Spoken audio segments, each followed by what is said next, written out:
Hi, everybody. This is Richard Sachs. I'm your host on Lost Arts Radio. Nice to see you again. And you'll understand why I wanted to have the guest on today, because we've been talking about, obviously, health for a long time, and fasting, physical fasting, as one of the keys to regeneration and healing. Actually, not that the fasting heals anything, but it allows the healing power in the body to work with less obstruction.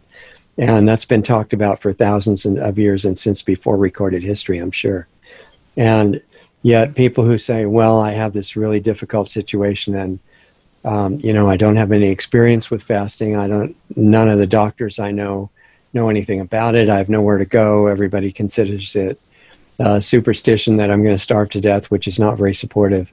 And what can I do? And there aren't very many places really to go.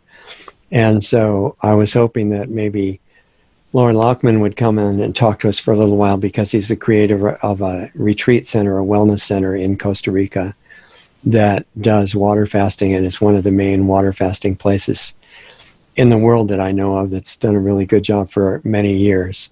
And I've heard that there are other programs there now, too, about yoga and things like that, so we'll get to ask about those things.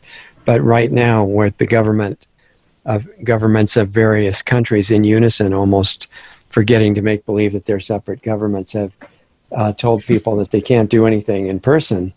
And so we want to find out, too, about the online options, as well as when the in-person ones are happening. So we'll have a lot to talk about. It's going to go very fast. So welcome, Loren, and thank you for coming on. I really appreciate it. I've been wanting to talk to you for a while.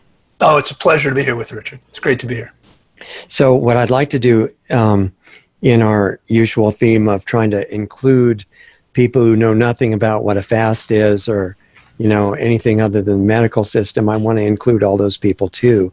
Of course. So it might be good to go back to as far back in the past that you want to, before you started Tanglewood. What was it that led you up to that? Whatever steps that you think are important and relevant, and then we'll talk about what you guys are doing now and some of the ideas behind how it works, that sort of thing. Sure, I'd be glad to. Okay, well, I suspect that my story is probably not so unusual. Many of us who wind up doing something alternative to Western medicine started out, in fact, using Western medicine, allopathic medicine, and essentially were failed by it. It just didn't work. And what happened in my case was I graduated from college. That was a few years ago, and back in 1984. And so what's that, 36 years ago? Yeah. Within about 6 months, I found myself very sick. And at the time, all I knew, I was living outside of Washington, D.C. It's fairly conservative, at least from a health standpoint. Back then, pretty much all there was Western medicine, allopathic medicine. So I went to my health plan doctor and was promptly told that most of what I was dealing with. Now, I was later diagnosed with chronic fatigue syndrome, irritable bowel syndrome, chronic sinusitis, systemic candida, and 57 allergies. And I'd never been allergic to anything. Wow. And back then, as you may recall, I mean, this may have been different perhaps where you were, but at least back where I was, medicine didn't recognize. I mean, I was literally told that chronic fatigue didn't exist, that my colon problems, irritable bowel syndrome, I just needed to be careful what I ate. And that actually worked really well, as long as I didn't eat any food. Right. But any food made me feel terrible. Let's see, candida wasn't recognized. I didn't know what it was. And so there were all these things going on. If anyone's not familiar with it, candida is a yeast which occurs naturally in the gut. Most people carry it. The problem is when we create an imbalance in the system and the yeast takes over. Now imagine we're living in a body that runs on sugar, right, primarily. And you combine sugar and yeast, what do you get? Was it alcohol? Alcohol, right. So when you've got a systemic candida problem, you have essentially become a still. Yeah. And it's pretty hard to think or function very well. And so I had all these things going on, this chronic sinus infection that wouldn't quit, and then all these things I'd become allergic to. And everything was a problem for me. And what happened was the doctor told me that most of the stuff didn't exist, that allergies were easy. Just bend over and get 50 shots in my rear end. I like sitting down sometimes, so I thought that might not be the best option. And with the rest of it, I was literally told it didn't exist except the sinus infection. And of course, the sinus infection, they knew exactly what to do, right? Antibiotics. Most people listening probably recognize, if we look at the word, anti against bio-life, antibiotics kill bacteria. Now the problem is, and that sounds like a good idea to most people, the problem is that we actually depend on bacteria. We are, in effect, we are really bacteria buses. Our job is to move bacteria from point A to point B. There's roughly 10 times as many bacteria in the body as there is our own cells. Right. Okay, and we actually have a symbiotic relationship with these bacteria. So without the bacteria, we can't survive, let alone be healthy. We need them actually to function. And when we take antibiotics, what we're doing is we're actually destroying what is essentially the greatest part of our body's immune system. Okay, the bacteria are really nature's garbage men. So their job is to consume dead and dying tissue. And they're not the problem. They never are. Okay, they're attracted because there's a problem, because we have the garbage that they want, they show up. But I didn't know any better. I took the antibiotics as the doctor prescribed. And of course, what happens is immune function gets worse. And so after a year, I had seen no improvement whatsoever. The sinus infection kept coming back, stronger than before. I went through probably 3 or 4 courses of antibiotics that year, and it just kept getting worse each time. And all the other symptoms were getting worse as well. So I went and found another doctor. I thought, this guy doesn't know what he's talking about. And I got the exact same story. And a year later, I looked for another doctor, and I got the exact same story. And by the end of 3 years, I was worse than when I started. Nothing had improved. I was just getting worse. It was going downhill. And that's when I really thought about it and realized that allopathic medicine is essentially nothing more than a way to suppress the symptoms. And again, I mean, honestly, most people I know think, well, what's wrong with that? I mean, you don't want symptoms. We might as well eliminate the symptom, even if we're not eliminating the issue. Right. But the problem is that the symptoms are actually evidence that the body's cleansing or healing. Yeah. We need those symptoms to be there. Yeah. Right? Very different approach, right.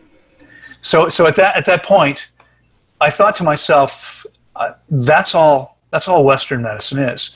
Now, honestly, and I may step on some toes here, but I would say that's pretty much all any system is, whether it's allopathic, that is conventional, or alternative. It's really about suppressing symptoms. And a lot of people would disagree with me and say, well, this substance does this for me. This substance will heal me. This substance will cleanse me. And what I would say is that cleansing and healing are both biological processes, which means that they're undertaken only by the living organism, the body. And so I was lost. I mean, at the time, I didn't really know where to turn. What I thought I would do was maybe go back to nutrition. I thought, well, the answers have to be found within nutrition. Obviously, what we must have some impact. Maybe I'm making some mistakes. I couldn't imagine what mistakes I could have been making at the time. I remember I was recently out of college. I was living pretty much on pizza and beer. Right. And I couldn't even fathom how that could be anything but the perfect diet for me. Yeah. But it turns out it wasn't the perfect diet. It had both major food groups in it. Exactly. So what I wound up doing was making enormous changes to my diet. A little bit of study, I quickly realized that our digestive systems, our bodies in general, in fact, from the teeth and the way the jaws move and the digestive enzymes secreted in the mouth, the proportions of stomach acid, I mean the concentration of hydrochloric acid in the stomach, the length, shape of the intestinal tract itself, we look nothing like animals that eat animals. And so I stopped eating animal products and I gave up all processed foods. And I began to see enormous improvements just from that. In fact, in 6 months, I was so much healthier that people came up to me and started saying things like, "Oh my God, you look amazing. What did you do?" can you help my fill in the blank? Yeah. Whatever. Yeah. And that's when I started coaching people, helping people as much as I could. That was 33 years ago. Around the same time that I started working on my diet, changing my diet, I came across a book called Rational Fasting, which you're probably familiar with. I am, yeah. Yeah, written by Professor Arnold Ehret, way back, I think, in 1929, if I remember correctly. Mm-hmm. Ehret was a German who had emigrated to the U.S. and was, I don't know how much he was actually supervising fast, but he was certainly was a fan, something of an expert on fasting. Ultimately, I wouldn't call him, for me, not the end all and be all, but I learned quite a bit from him. I read this book, though, and he's talking about people going weeks without eating. Right. And it made a bit of sense to me, although at the same time, it terrified me. I mean, I really didn't know whether that was possible. It sounded pretty far-fetched. I'd come to believe, like most people, I think, that if I skipped lunch, there was a chance I might die. Yeah, exactly. Right? No, honestly, I grew up fasting one day a year. I'm Jewish, only on my parents' side, both parents. And so we fasted every year, one day. And I knew I could survive one day. I thought I would try 2 days. And I parked myself close to the refrigerator just in case. Yeah. I really didn't know if that was possible. Right. And I did. I survived 2 days. And then I went 4 days, and then 8 days, and then 12 days, and then 16. And I worked my way up until I was fasting for several weeks at a time. And amazing things shifted for me. It was truly incredible. And, at the time, I mean, this may be hard for some of your younger listeners to imagine, but back then, I mean, I didn't realize that there were fasting centers. You said something about us being, one of the premier fasting centers. As far as I know, there's only really about 5 or 6 real fasting centers in the world today. There were more back when I started my journey, but I wasn't aware of it, right? Again, the part that might be hard for younger listeners to understand is that there was no internet. We had no Google. We had no YouTube. We had no Facebook. We did have a search engine of sorts.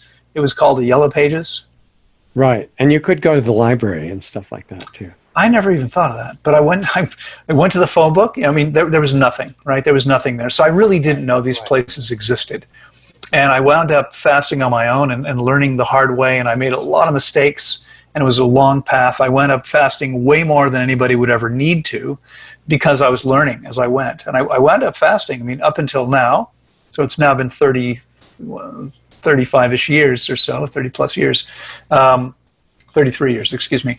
I've been fasting now that I've been fasting, but I wound up fasting more than 3 years of my life cumulatively. Wow, that's a lot. It's a lot, yeah. It's been amazing, but I probably could have accomplished the same thing with much less time and effort had I known what I was doing from the beginning. But the only way to know what you were doing is to have done it, right? Well, I mean, had I known that I could have gone to an expert and been guided through the process, I might well have done that. I wasn't aware at the time. By the time I learned that, I felt like I already had enough experience. I didn't really need their help. Right. Yeah. And then. I'm sorry, say again? There were some good ones in Europe in the earlier part of the 20th century, especially. Yeah. And there were some good ones in the U.S. Back then. Unfortunately, most of them are gone. A lot of these guys, they were, if they were alive today, most of them would be up around 100 years old. Yeah. We just lost another one. One of my mentors died in Sydney, Australia a couple of years ago, Dr. Alec Burton. Was an amazing guy. But he's gone, and so many of them, right, almost all of them are gone now. But honestly, even when I learned about them, I looked around. I mean, Alec was an amazing guy. I loved him, and he had an incredible amount of knowledge, and was very generous with it. There were others. I won't mention names. I mean, there were several guys that were really great, and then there were some others that weren't really helpful at all. Weren't really very nice people. Right. My opinion, of course, but. Yeah. I looked around at the facilities, and most of them seemed to me to be kind of like a hospital, not the kind of place I'd want to be. Mm-hmm. And so I decided that what I was going to do was to create the best place in the world for people to fast, to give people the best environment, the safest, healthiest environment. And I also came to realize over time that my approach was actually quite a bit different. And it reminds me of something that Mark Twain once said. And I may not have the quote exactly right, but he said something along the lines of, "I never let my formal education get in the way of my schooling." Other way around, I think. Okay, let my schooling get in the way of my formal education. Something like that. Formal schooling get in the way of my education. That makes perfect sense. Yeah, people have said that the kids would be smarter if they grew up in a closet than the ones that went to school. Well, as long as there wasn't a TV in the closet, of course, Exactly. I understand exactly that sentiment completely. Yeah, I think it's amazing to see what happens when kids come through programs like Waldorf or even homeschooling with parents that are intelligent and actually give a crap. Yeah, there's one called Not Unschooling now as well. Yeah. I don't know if you've heard of it, but I have. Dana Martin and other places. Yeah, it's pretty neat. The kids actually don't end up with no intelligence; they end up brighter than. That's right. Yeah, they end up able to think for themselves. Yeah. I went to public school and we pretty much learned how to memorize stuff. Yeah. Well, they're really doing that now. Yeah. I mean, from preschool up to PhD in medical school, it's all memorization of acceptable information, right? Well, it's pretty much all about passing standardized tests. Yeah. Yeah. I mean, again, the system is broken. So if you have a broken system, then you're going to wind up incentivizing the wrong behavior. And the teachers aren't allowed to really teach. They have to facilitate just like the doctors do, and they read off an acceptable checklist, and this is what you're supposed to do.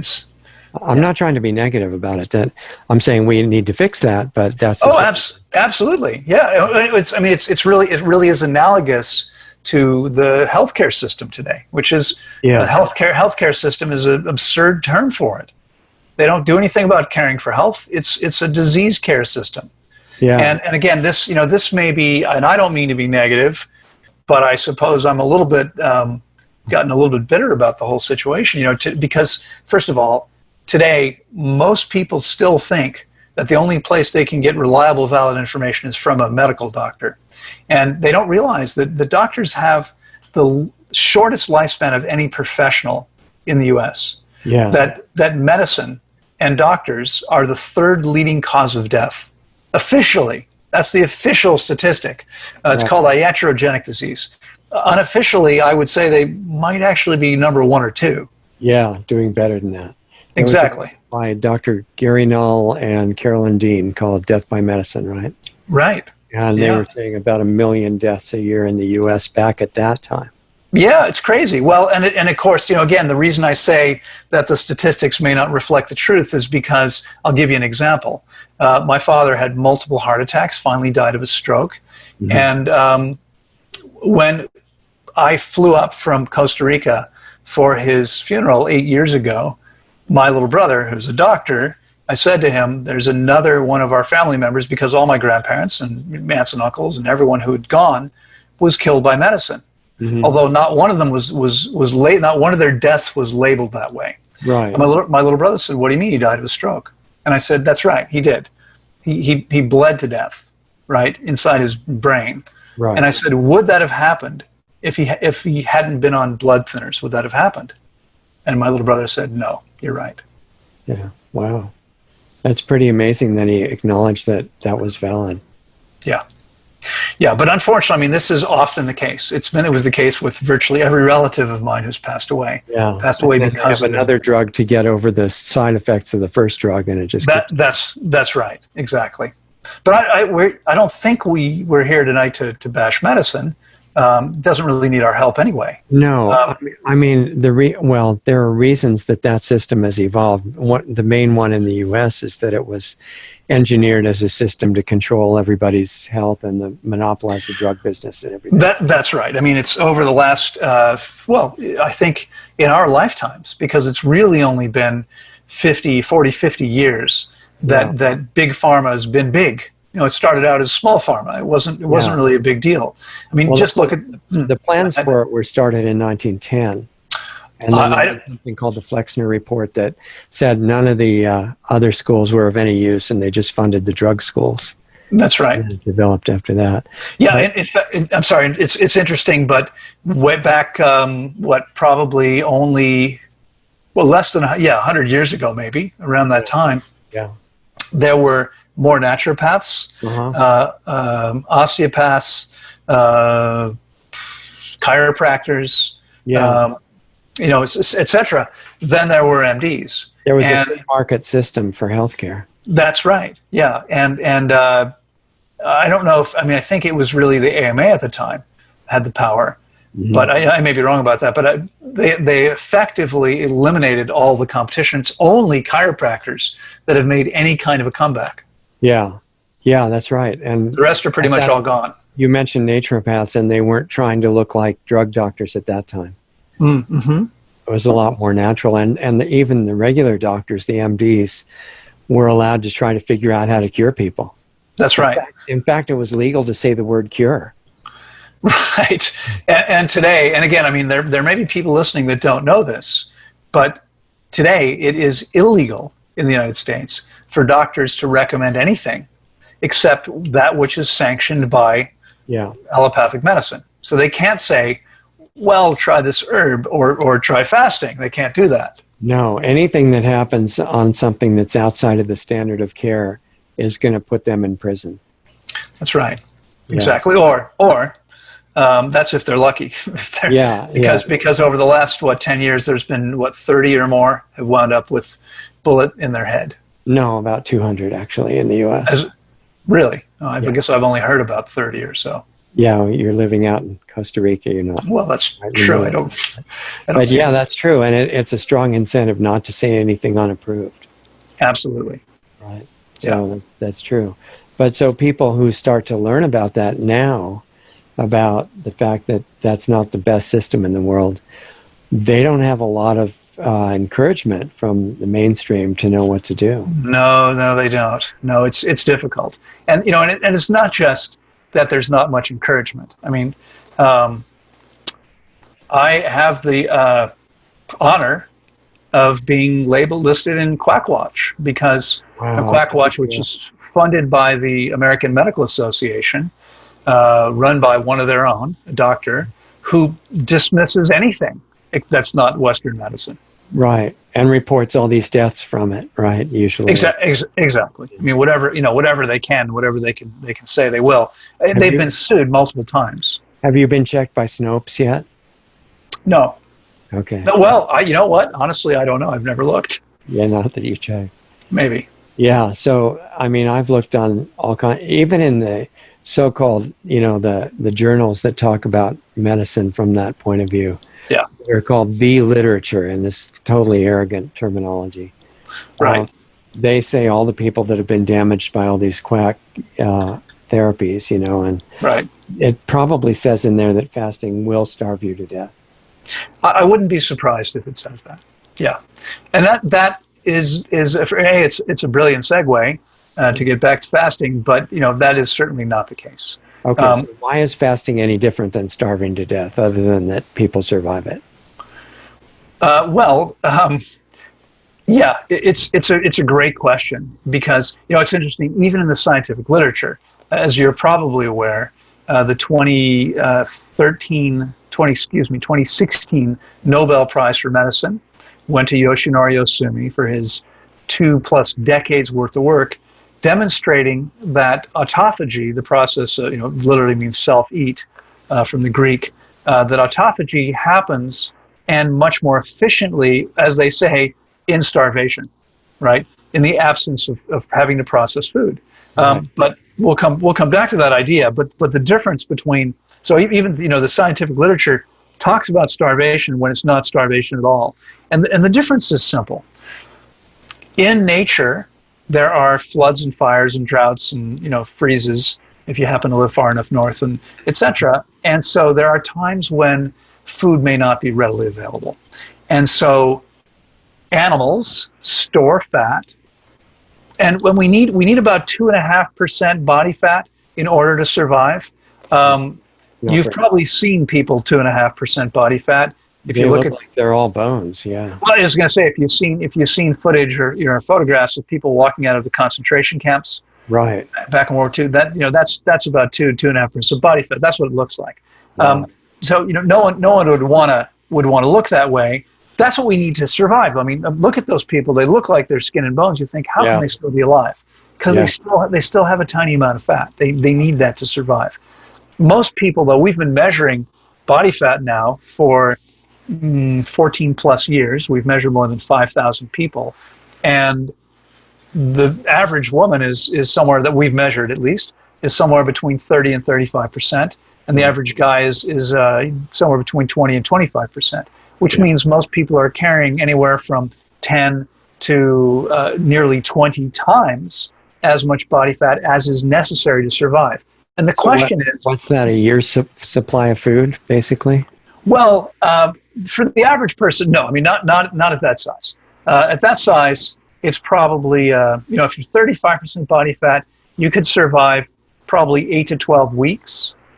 Oh, really? Without, Okay. yeah, maybe longer. I mean, there haven't been a lot of studies on this. Yeah. They have. There was a medical run study where they took people who were 450 pounds or more. Uh-huh. If you have an international audience, I imagine you do, that we're talking about close to 200 kilos up to 210, 15 kilos, something like that. Yeah. And they fasted the average person, I think, for 7 months. So it is possible to go a very long time if you have enough reserves. And then the point I was going to make is simply that the body stores fat in order to be able to survive times where food's not available. Yeah. That's what it's for. That's why we have it. That's why we keep all this excess fat. Now, obviously, I mean, people have, in the US, where now most people are overweight or obese, this happens because of the way people eat and because of the quantity of food that they eat. But the fact that the body stores it all, that happens on purpose, and there's a reason for it. And so when we're fasting, we're not starving. We're living on the fat reserves that the body's always stored for just this purpose, so that we can survive in the absence of food. The reason that this is beneficial is because when we live on these reserves, when we're not having to do the work of processing food, and we're resting as completely as possible, the body can take all of this energy that's been conserved and can use it to cleanse and heal. Okay? Now, starvation, I mean, in fact, really the way I normally talk about it is like this. You fast until you run out of reserves. If you keep going, you're not fasting anymore, now you're starving. Okay. So your starvation occurs where there's no fat reserves, and instead you're living on vital tissue. Right. That's starvation. Okay. Fasting always leads to a higher level of health and vitality. Starvation never does. Starvation isn't something we want to be pursuing. Yeah. So do you agree with me that fasting doesn't cure anything? I do, and it confuses people when I say this. Now, I usually start out by pointing out that juices and superfoods and green smoothies and a raw vegan diet and whatever else, I mean, paleo, anything you can think of, none of these things cures anything, right? Because, as I said earlier, healing and cleansing are biological processes. So they only happen because the living organism makes them happen. So we see things healing all the time. In fact, we literally see things that medicine says are impossible, B, miraculous, like they can't happen. And we see them over and over again. And if there's time, I'd be happy to share some stories with you. So some of the things we see are truly amazing. I'd like that. Yeah, but it's important to understand fasting isn't healing anyone. The body heals itself. And what makes fasting, when it's done properly, what makes it so powerful is that it allows us to get out of the body's way as efficiently and as effectively as we can. And so amazing things happen because we're giving this incredible, virtually infinitely intelligent with regard to its own needs. We're giving this amazing organism the best conditions and opportunity that there is in order to cleanse and heal. And so what we see is amazing cleansing and healing.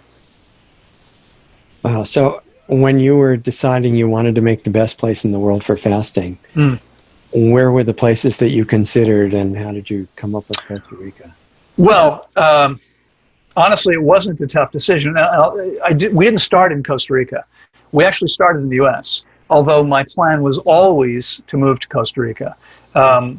As I think you're aware, Richard, and there's no reason that most of your listeners would be yet, but I'm also now coming up on 29 or 30, 29 years living on fruit and salad. And that's a whole nother conversation. But living as on a fruit-based diet, I wanted to live in the tropics because here I have 135 or so species of fruit planted on site. We've got about 40 more varieties coming soon. So the only thing you can't grow is like fruits that need chilling, like apples and stuff like that, right? That's right. And actually, in Costa Rica, they do grow apples and peaches and plums and some other things, but they only grow them on the highest mountains, places where there's frost. Okay. And here we don't have any frost. Is that frost seasonal on the high mountains, or is it kind of constant? Well, no, it's seasonal. We're technically still in the northern hemisphere, and so I would assume. I mean, honestly, I've spent very little time in those places, so I don't really know the weather patterns there. I've been here now for 15 years, and have always lived. I've been in a couple different places, but I've always lived at about the same elevation. We're here at about 800 meters. So what's that? 2,700. Yeah. 2,500 feet, something like that. Something like that. Yeah. And at this elevation, most days are in the 80s Fahrenheit. Mm-hmm. It will get to 90 sometimes. It's never gotten to 100, not a single day, not even close. Okay. Yeah. And it rare. I mean, I think the coolest it will get here at night, it might get down to as low as about 64, 65 degrees sometimes. Sounds nice. It's beautiful. Yeah. This is kind of a sidetrack a little bit, but it's relevant to the environment. Sure. How's the government over there? I mean, I heard that they were trying to make laws that everybody had to have every vaccine that they recommended, and the usual things that members of the WHO tend to do. Yeah. Unfortunately, I mean, the government here is very forward-thinking and far-sighted in many ways, but they have their blind spots. And unfortunately, with regard to medicine, I mean, most of the original MDs here started out learning medicine in American medical schools. Maybe places like Mexico and Argentina, but I mean, there was a time when there wasn't much available here locally. Now there are. Now there's schools here, but they still, I think, get most of their ideas about health and healthcare from North America and Europe, etc. Yeah. Okay. And hopefully, I mean, but it's interesting because they're so forward thinking in so many ways. We're in the process of creating a nature preserve and this big project around it. Everything is environmentally sound as possible. And I met with the power company to say, look, we want to do grid-tied solar systems. And they said, well, we'll work with you. We'll work with you if you want to. We can set it up that way. It's no problem. We can connect it for you. But just you should know that 100% of the energy that we offer is renewable energy. There's no fossil fuels. So in just the last 5, maybe 7 years or so, they've closed all zoos. No more animals in captivity. I mean, they've done a lot of things really, really well. They've preserved a significant percentage of all the land mass in the country is already, in nature preserves and parks. They're doing a lot of things well, but this is an area where they still have significant blind spots. Yeah. And I'm hoping that we can help educate them. In the meantime, I'm not sure. I mean, I'm not yet a resident, although I'm working on residency, and I'm rethinking that. I mean, it would be a lot easier for me in some ways, but on the other hand, if I'm going to be subject to this, now it may well be that you won't be able to come in as a tourist without certain vaccines, and so there may be no way to escape it. And I don't know a good place to go right now. Well, I mean, unfortunately, at this point, there may not be a way to, at least not officially, and there may be some, side ways to get around it. But I mean, I've heard of doctors who are willing to sign off saying you've been vaccinated when you haven't been. Yeah. That's one way. Obviously, they're putting their practice, their license at risk. Yeah. And so, it's probably not going to be so easy to get that done. But it may well be that we're going to be casualties. And that for me, I would still do everything I could to help educate them, everywhere, because there are children and children yet to be born.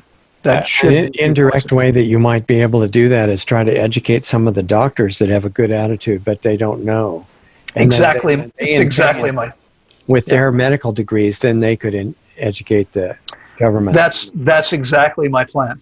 I'm actually going to take the information from the vaccine. What's it called? You've probably seen the Truth About Vaccines or something. Truth About Vaccines, yeah, and give them to doctors, lend them to doctors to educate them. Since it's already packaged and ready to go. Exactly.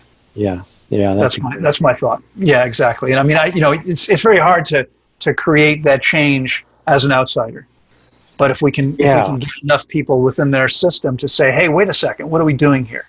Right. It seems like people have to do that in every country as much as they can. Yeah. Because there's a lot of people with credentials that are actually still open to learning. Right. Well, yes. In fact, I think that's in many ways more true here than it is, and it's because it's part of their culture. I mean, here, culturally, again, Western medicine hasn't been around so long. It hasn't been such a big part of the culture here for so long. It's here now, but for a long time, the grandmothers would know which herb to pick to eliminate certain symptoms, and there's still this cultural idea that there's other ways besides medicine. And it's here when I'm in the U.S. and I talk to people and I say, drugs are toxic, like all drugs are toxic. Yeah. People go, well, no, they're not. They can't be their medicine.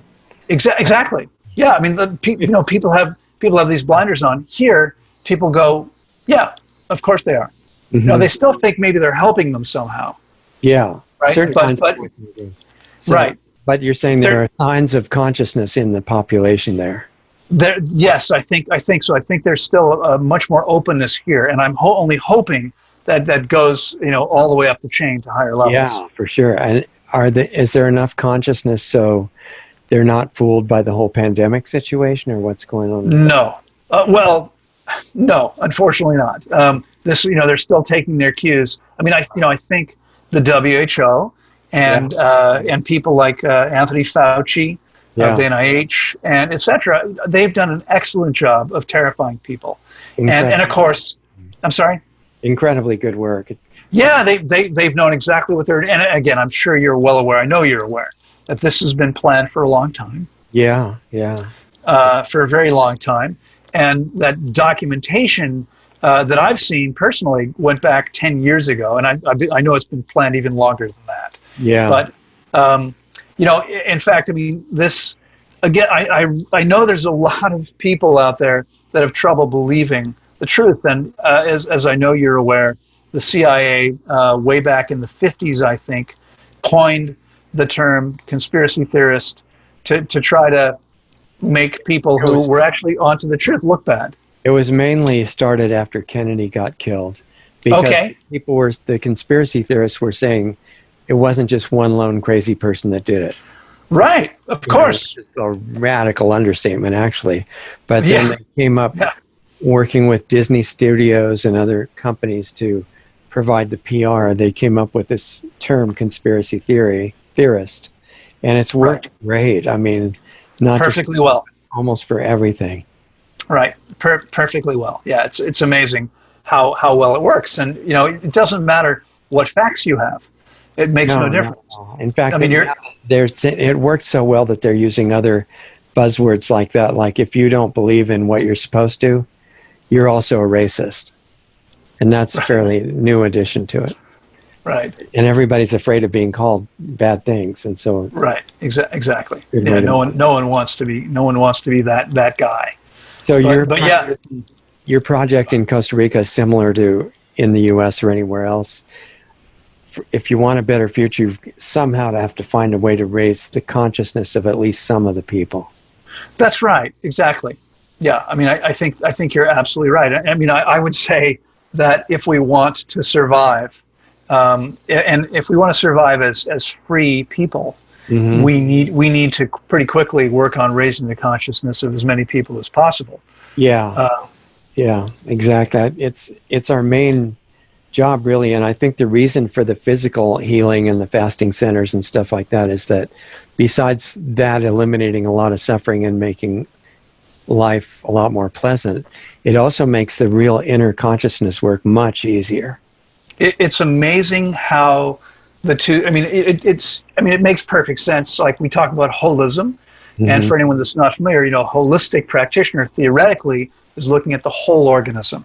Right. And but still thinking about the physical organism, the physical body. Yeah. And I would say, no, it's about the physical and the mental and the spiritual. It's about every single aspect coming together. I mean, in a way, it's all spiritual if you want to put it in one category. It's Exactly. just reflected into the gross physical level in the physical body. That's right. Yeah. It's interesting because when I explain to people that very idea that, look, we're spiritual beings having a physical experience. Yeah. And I'll say, well, then, great. So what difference does it make what I do to the body? Why does it matter? And you actually touched on it. You said it just a minute ago. It's about the experience, right? Years ago, I was a cadet at the U.S. Air Force Academy from 1979 to 1981. And one of the first things they told us when we got there is that because the government, taxpayers, had such a big investment in us, we weren't even allowed to ride on motorcycles. Not allowed to get on one, right? Yeah. So, I don't know. I'm sure you can still remember being 18. Motorcycle too. Someone tells you can't do something, you go, Yeah, that's what. oh yes, I can. Right. So the very first weekend pass my best friend and I could get, we went up to Denver together and bought a couple of motorcycles. Yeah. And we were both taking flying lessons from the same teacher separately, but we both had the same teacher. He was a civilian and he lived across the street almost from the main gate to the base. Okay. And so we talked to him and he said, yeah, you guys, you want to keep, he didn't care what the rules were. He wasn't in the military. He said, you want to keep him in my garage? That's perfectly fine. So that's what we did. And I bought we both bought these used bikes. Mine was 9 years old, I think, and it was okay. It probably wasn't in the best condition. I probably didn't help because I didn't really know what I was doing. And by the time we drove them across the country a year later, I had all kinds of problems with mine, and I was having to stop and fix stuff and keep dumping oil in the crankcase, etc. And the journey could have been much more fun. In the last 5 or 6 years, I've done 4 long lecture tours in Europe, the longest one being 17,000 kilometers in 17 countries in Europe. And I've done it on actually just as old, it's actually older now, it's a 2003, 2003 BMW sport touring bike. It's an amazing machine, 17 years old, but it's been perfectly maintained. Yeah. And so the trips have just been a joy because I never have to think about it, right? And so this is the vehicle. The body is just a vehicle. Yeah. If we have to keep fixing the vehicle, how much fun is that journey going to be? Yeah, it gets worse than people imagine when they're younger. Honestly, I can only imagine. I mean, I see it with clients. I know, but you can see it too everywhere around you. All the time. Yeah, I mean, I'm working with, and it's happening younger and younger. I mean, I'm seeing clients now in their 20s that are dealing with things that I used to see people 20 years ago. Right, Tanglewood is now 23 years old, and so I'm seeing people now that 20 years ago, people 20 years older or 30 years older were having those issues. Well, babies are getting cancer. Right. And there were people with sanitariums in the U.S. in the 20s and teens of the 20th century, and they couldn't find anybody with cancer. It was too rare. That's right. So they didn't know if what they were doing worked or not because there was no cancer patients. Exactly. Yeah, it's a very, very different world that we live in today. And again, I mean, I I think we probably pretty well connected the dots, but in case anybody somehow missed it, or maybe you missed the beginning, the bottom line is that big pharma now controls every phase of Western medicine. I mean, from the time, think about medical schools. Big pharma tells medical schools what they can teach. Right. And how it works is really simple. They say, we've got a $500,000 grant for you. Yeah. But we need you to be talking about this in this particular way. And you don't have to, because there's another school that could take this grant if you guys don't want it. Well, that's the same way they control cities. Exactly. The government says you can have free money to develop your city, provided you're in line with Agenda 2030 or whatever. Whatever it is. Yeah, exactly. So, and big pharma, and again, I mean, I'm guessing that your audience is not a typical audience. Right. But there's so many people that don't seem to realize something really simple. I mean, big pharma is not interested in your health. Healthy people. They're not suicidal for their business. Exactly. Right. That would ruin it completely. Yeah. I turned 59 a month ago. Yeah. 5 weeks ago. And since I was 26, I haven't been sick a day. Not a cold, not a flu. I have 6 siblings. They all wear glasses. My vision's still better than 20/20. Yeah. And my point is that we can live at an incredibly high level of health and vitality if we're willing to do what we need to do. Now, a lot of people aren't. A lot of people say, well, yeah, I'm not willing to give up certain things. I'm like, okay. Yeah. It's up to you. Right. Yeah, it's perfectly fine. I mean, I tell people, look, you do whatever you want. Just don't stick your head in the sand. Understand the impact of your choices. And if you still want to make the choice, exactly. You need to know what you're doing, right? Yeah. But it's so important. Yeah, I mean, we can create this if we're willing to, but what's happening instead is most people are getting sicker and sicker all the time, and that's because the system is rigged. It's set up this way on purpose. In 33 years, I've taken no medications whatsoever. The average person my age is taking something like 5 different medications every day. Or more, yeah.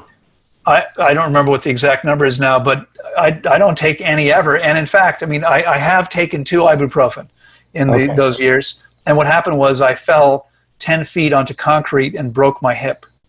And after 4 nights of not sleeping for a minute, I thought I need to get some sleep. Yeah. So I took one, and I slept that night because I was relaxed enough. And I took one the next night, and then I threw the rest away. I flushed it down the toilet. Yeah, so you've probably recovered from that pretty well by now. Exactly, and that's it. Those are the only substances I've taken in 30 plus years.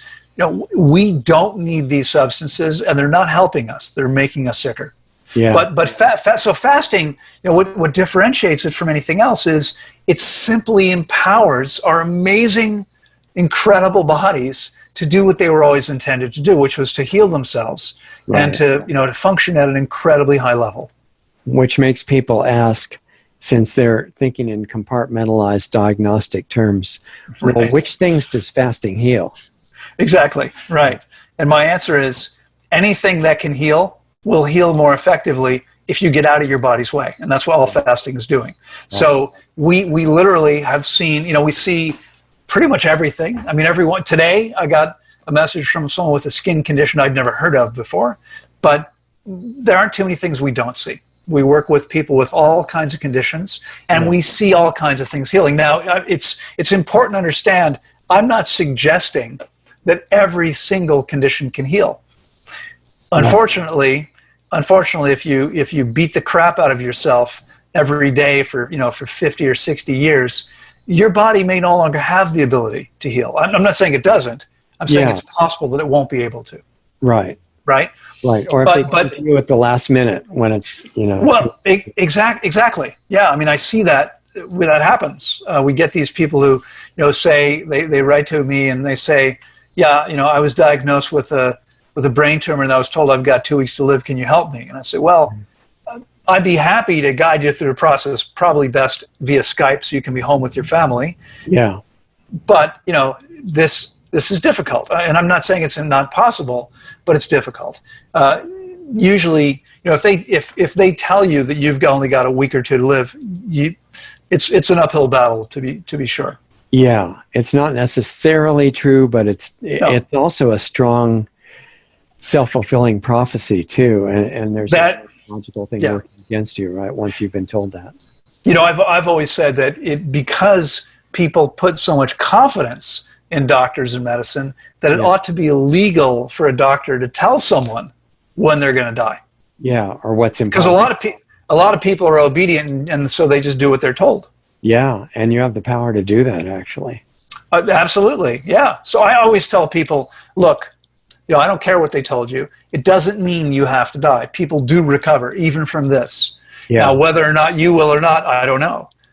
But, if they're telling you there's nothing they can do for you, you don't really have much to lose.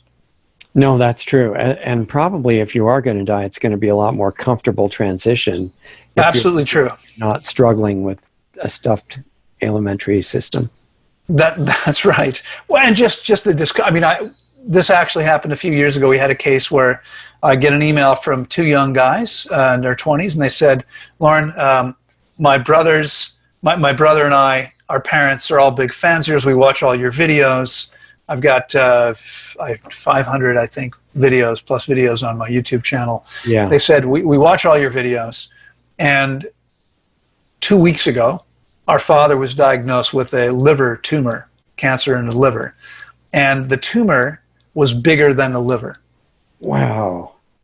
And liver's not a small organ. The liver's the largest organ in the abdomen. Right. Yeah, it's the largest organ, largest vital organ.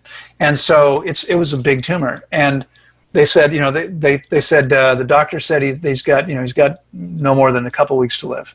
Can you help him? And I said, this is a difficult situation, to be sure. Just what I told you, but I don't see any downside. Unless money is tight and you can't afford my services, money's not an issue. That's not an issue. Yeah. So he fasted with me. He did not survive, but he was in incredible pain at the beginning of the process. Right. And that pain dramatically dissipated as a result of fasting. So he felt much better. He felt much more lucid. Because he started out, he was on all these drugs. He didn't need the drugs so much anymore, and was actually able to enjoy his last days with his family. It's a shame. Had we met, maybe 2 years earlier, a year earlier, maybe it wouldn't have had to happen. Right.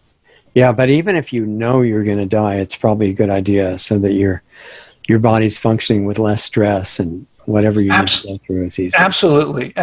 Yeah. Unfortunately, I suspect a lot of people. I see it happening here. It's a different animal, but it's similar.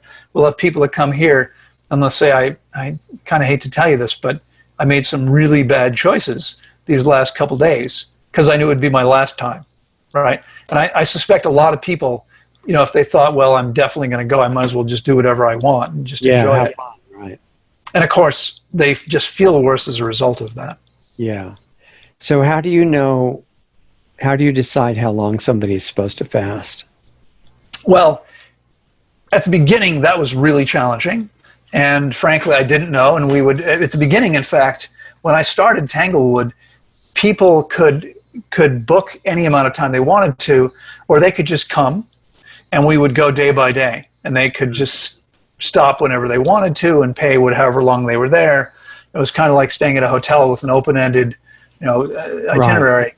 Right. And what happened after a few years, we went away from that. We don't do that anymore, and we don't do that now because we're usually full. And so we need to know in advance when someone's coming and when they're going. At this point, having fasted thousands of people with incredibly high rate of success with many conditions. And I'll give you some examples. Medicine still says that if you have high blood pressure, hypertension, you will be on drugs for the rest of your life. Yes. Okay. We have had so far one case where a gentleman a person didn't complete his process of 4 weeks or more with below normal blood pressure, regardless of how I had started. Okay, until last year, we had 100% success with more than 400 people eliminating hypertension. No drugs, blood pressure below 120/80, which is normal blood pressure. Yeah. We had a gentleman last year who was in his 70s, and his blood pressure when he started was 1 167, I think, something like 160 or 172 over 120 something.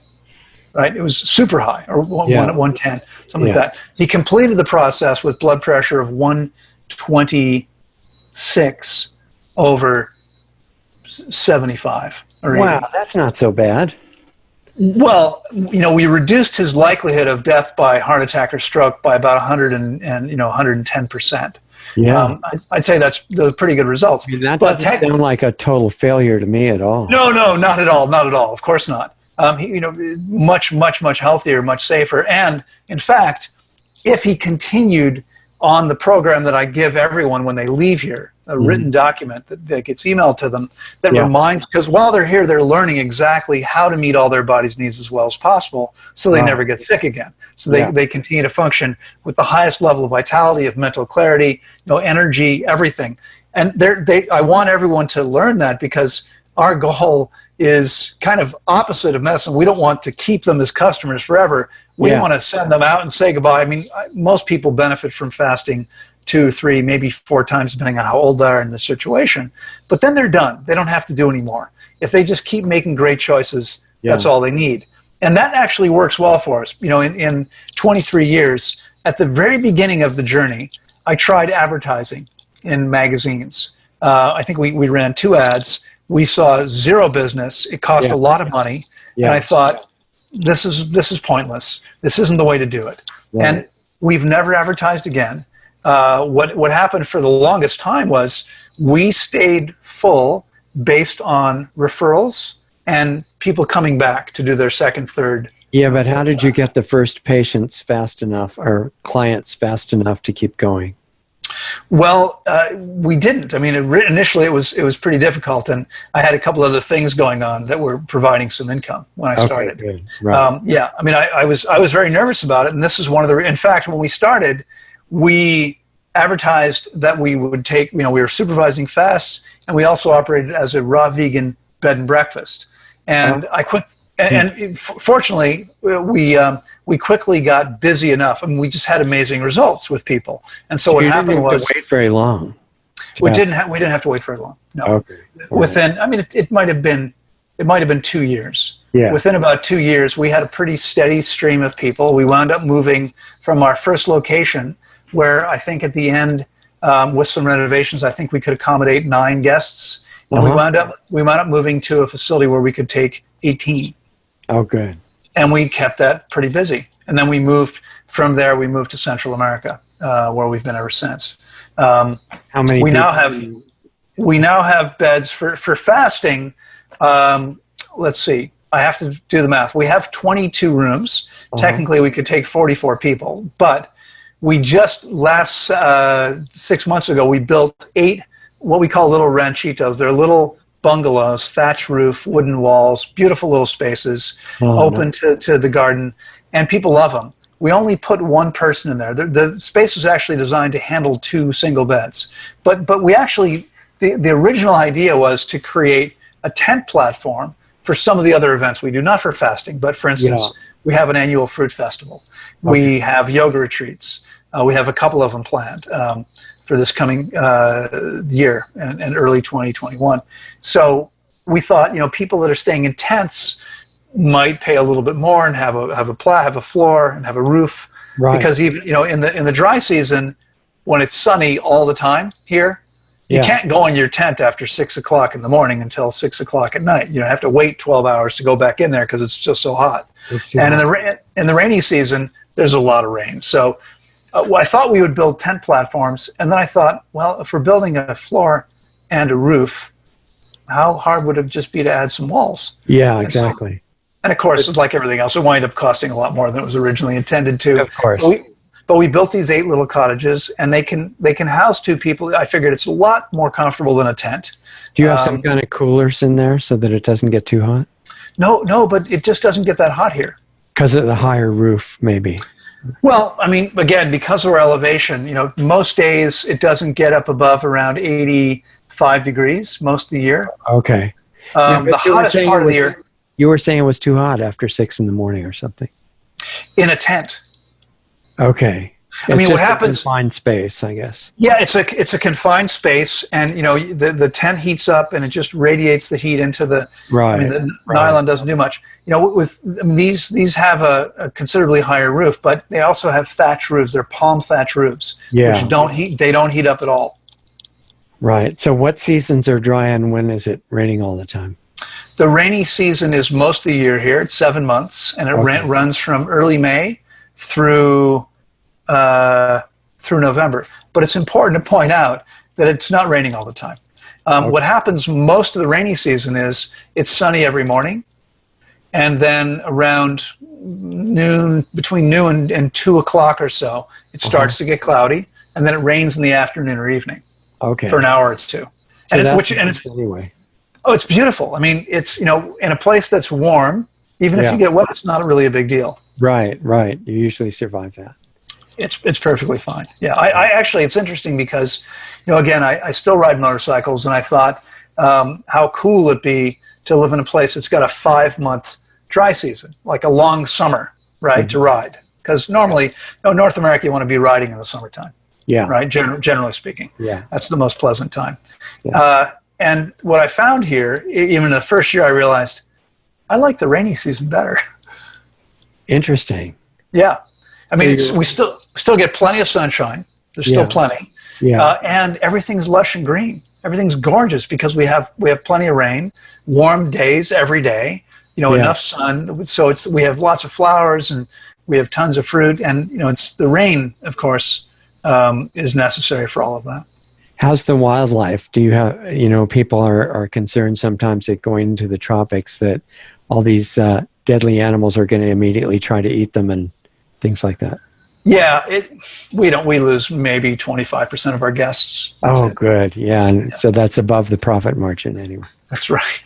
No, it's yes, of course. I mean, we're in the jungle. There are things, but honestly, I mean, so there's jaguars in Costa Rica, and they're amazing.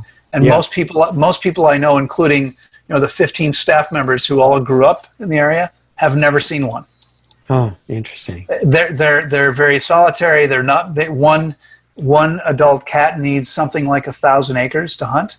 Wow. And you're very, very unlikely to ever encounter one, and they stay away from people. We do. They like prey without weapons, probably. Yeah, we do occasionally see smaller wildcats, but they're not dangerous to people. I mean, the only things that are really dangerous here are poisonous snakes and poisonous spiders, and we just don't see them. We just don't see them very often. Interesting. Again, especially the spiders, they much prefer to stay away from people. Okay. They don't hear, but they feel the vibration. Yeah. So when something which is, what's an average snake weigh, do you think? A pound or two? Depends what type it is, yeah. Something that's, I mean, yes, there are some large ones, but something that's on average 100 times larger than it. Yeah. They want to stay away from you. Right. So you were saying if we had time, you wanted to look at some individual stories. What were you thinking? Sure. Well, I didn't actually prepare anything, Okay. but whatever you remember. yeah, I'll tell you a very interesting story. Years ago, let's see, it's probably been, so I think it was 4 years ago the gentleman was here, and probably 3 or 4 years before that he first contacted me online. And he contacted me online. This was a gentleman who had been dealing with incredibly painful arthritis since he was 18. And he was 45 at the time he came here.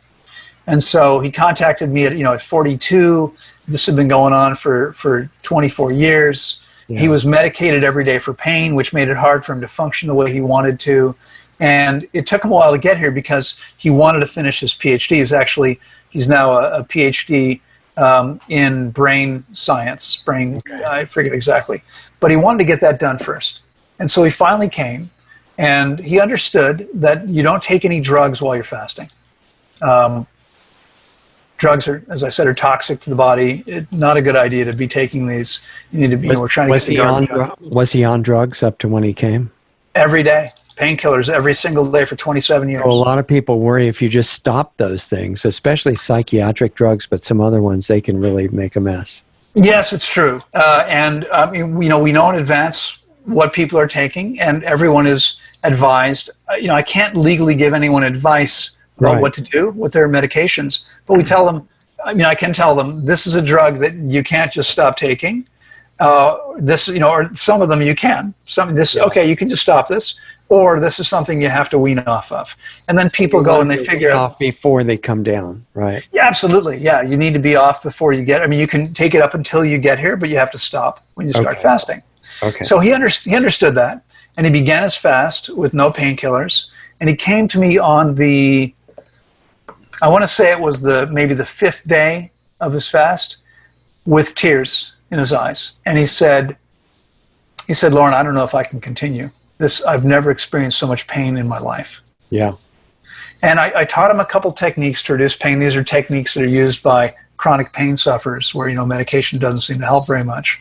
Right. And I taught him this, and I kind of held his hand emotionally through the next little while. And he came back to me on day 10 or 11, again with tears in his eyes. But this time there were tears of joy. And he said, Loren, this is the first day in 27 years I have no pain. Wow. Now, here's the thing. This guy was already following the diet that I recommend, the same diet that I eat. He was already doing that. Okay. It hadn't done anything for him. People, but an optimal diet, that's going to heal your body. No, nothing heals the body heals itself. A lot of people do get better when they optimize their diet, but that's because in every moment of our lives, our incredible bodies are doing everything they can to take their health and vitality to the highest level. This was an American that you're talking about, right? Actually, he was a Scot. Scott, okay. Yeah. So 10 days and it stopped the pain. Well, Now, he didn't stop there, and he understood this, but we have people sometimes that say, well, if there's no pain. I actually had a woman once, we'll come back to him in a minute. We had a woman who came to me with multiple sclerosis, and she was a professor at the University of California, Santa Barbara, and she was an extraordinary woman, because if you can imagine, this is someone who'd never heard anything, born completely deaf, taught herself to read lips and to speak clear. If you've never heard, it's hard to know what you sound like. It's hard to correct your own speech, right? We learn to speak by hearing what people are saying, hearing our parents and siblings, etc. She'd never heard anything. She learned to speak well enough that she could teach a lecture hall in American history, right, at this university, and she could read students' lips from this lecture hall across the room, people a long way off. She was amazing. Wow. And she physically, the MS had not really affected her in any particular way physically, but it had affected her ability to think clearly. And so she was forced to retire early at the age of 52 or 54. I forget exactly what her age was. Okay. She was forced to, this was probably 11, 12 years ago. She was forced to take early retirement, didn't want to, but was forced to. Yeah. And so she came here to fast, and she came with a group. We actually, because we started out just outside of Washington, D.C., where the only deaf university in the U.S. is, Gallaudet University, we had a lot of deaf clients. I fasted probably 40 or 50 deaf people over the years. Wow. And it's a small, tight-knit community. So we wound up, I've been the most highly rated speaker for a large deaf organization of all their speakers. I was the only hearing speaker at a huge deaf event that traveled around the U.S. They invited me to come speak because they got such high feedback from deaf participants, some of their deaf members. So we had done a deaf retreat, and 4 women stayed to fast afterward. And all the other ones were going to leave. They were going to fast 21 days, which is typically the minimum fast that we'll do here is 21 days fasting, 7 days refeeding. Yeah. It's a 4-week process.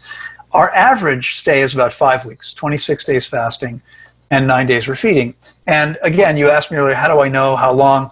Now I know from experience, having fasted many thousands of people. Mm-hmm. I basically know, okay, with this set of conditions, this is how long it will typically take. Yeah. So I said to her, you should fast with MS at least 26 days, 30 would be better. Yeah. And so she agreed to come for 5 weeks and fast 26 days. But her 3 girlfriends and these women all knew each other. The 3 girlfriends were all going to fast 21 and leave at the end of the 4th week. And she was going to be here for an extra week by herself. Okay. So on that 21st night, she came to me and said, I want to break my fast tomorrow morning with the others. I said, why would you do that? She said, well, I came here because of lack of mental clarity. I've never felt clear in my entire life. You know, it did what I wanted to do. And I said to her, you understand the straw that breaks the camel's back, right? Now imagine, in fact, when I was a kid, there was a little plastic toy. It was a game. You had to put straws on this little plastic camel. Yeah. And, there's Jai making his way across the desk. Thanks, buddy. The loser was whoever put the straw in that made the camel's back collapse. It had a spring, right? Okay. A hinge and a spring. So now you took the things off, it would pop back up. Right. So I said to her, okay, so you had a broken back, it's popped back up, no more symptoms. That's great. Right. How many straws away from recreating that are you?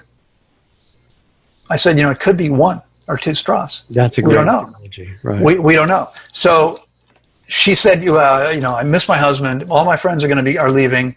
I'm going to leave. And she did. She broke her fast. I mean, she was doing amazingly well. But I was concerned that she hadn't really given the body enough time to heal completely, because we've seen this with MS before. And she couldn't afford any mistakes after that. That's right. And so 3 or 4 months later, she writes to me and says, now I understand what you were trying to tell me. Right. Symptoms have come back. And so she came back to her career. She came back a year later and fasted again. And I haven't heard from her personally for a while, but during the deaf retreat, my mother, who is now 85, she visits every year. Okay. And she happened to be visiting at the time of the deaf retreat. And so they had been corresponding. They'd become friendly and were writing to each other. And I think it's been maybe 2 years since my mother's heard from her, but the last she heard from her, there were no symptoms, no recurrence. Wow. And I started, so the gentleman I was telling you from Scotland, he was pain-free after 10 or 11 days. Right. But he understood that his body might still need more time to finish healing. Good. And he completed a 30-day fast, spent 12 days with us refeeding, and went home. And I saw him a year and a half later. I was actually on a lecture tour in the UK and spoke. Actually, he helped organize events in Scotland. Right. And stood up and said, hey, the reason Loren's here is because of what happened with me. And I'm pain-free on 0 medications. And he still is 4 years later.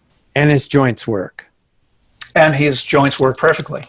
Yeah. And we see the same thing all the time. Now, again, it's important to understand that fasting isn't like a permanent fix. It's a giant reset.